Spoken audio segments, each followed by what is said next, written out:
سلام دوستان عزیز، روزتون بخیر. امروز میخوایم با هم کره بادام زمینی درست کنیم.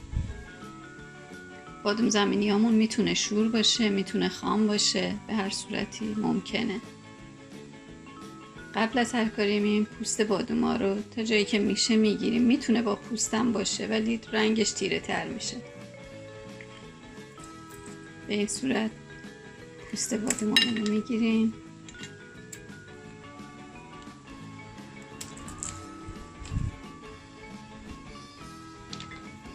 پوستشون رو که گرفتیم تموم که شد، بعد توی مایتا رو میریزیم و روی حرارت ملایم میذاریم و یه تفتشون میدیم تا خوب داغ بشه بادوما.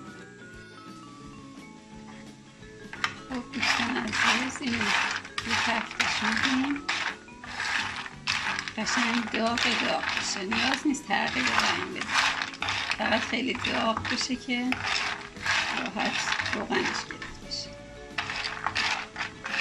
وقتی که داغ شد میتونیم تو سینی فر یا توستر هم بریزیم که اونجوری داغ بشه. به این صورت میریزیم توی دستگاه و روشنش میکنیم.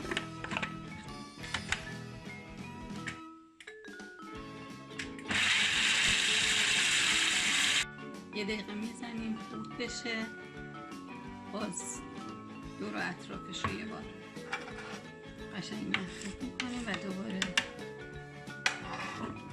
حدود 2 دقیقه دیگه باز میزنیم و ادامه میدیم.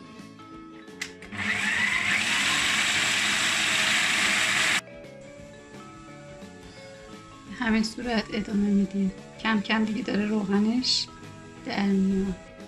خب دوستان عزیز، همونطور که میبینید الان دیگه تبدیل به خمیر شده. خمیر بادام زمینی.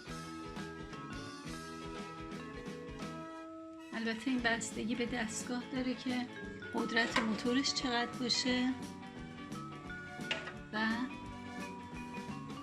چقدر حجمشون بادام ریخته باشه که زمانی کمتر یا بیشتر ببره. هنوز ادامه میدیم.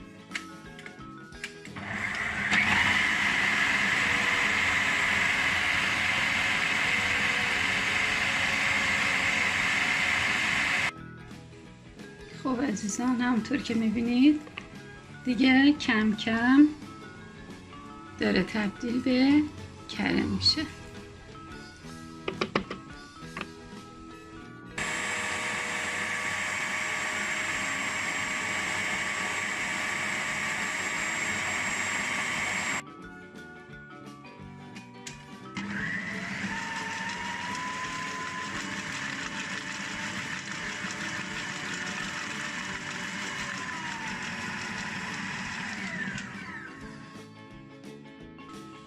خب دوستان عزیز، همونجور که میبینید یک کرم خیلی روان داریم.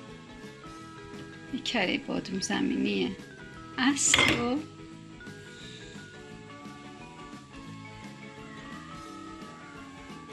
خوشمزه. اینو میریزیم تو شیشه. میتونیم باهاش بیسکویت درست کنیم، کیک درست کنیم و تو آشپزیامون به کار ببریم. میریم که بعد از این یه بیسکویت کره بادام زمینی خوشمزه داشته باشیم. خب دوستان عزیز، اینم از کره بادام زمینی ما. خیلی خیلی خوشمزه است و هیچ وقت نمیشه اینو با کره بادام زمینی های بیرون و آماده مقایسه کرد. چربی 100% سالم، خوشمزه و خوشرنگ. اگه با پوستش استفاده کنید رنگش کمی به قرمزی میزنه، ولی چون بدون پوست بوده این رنگی شد.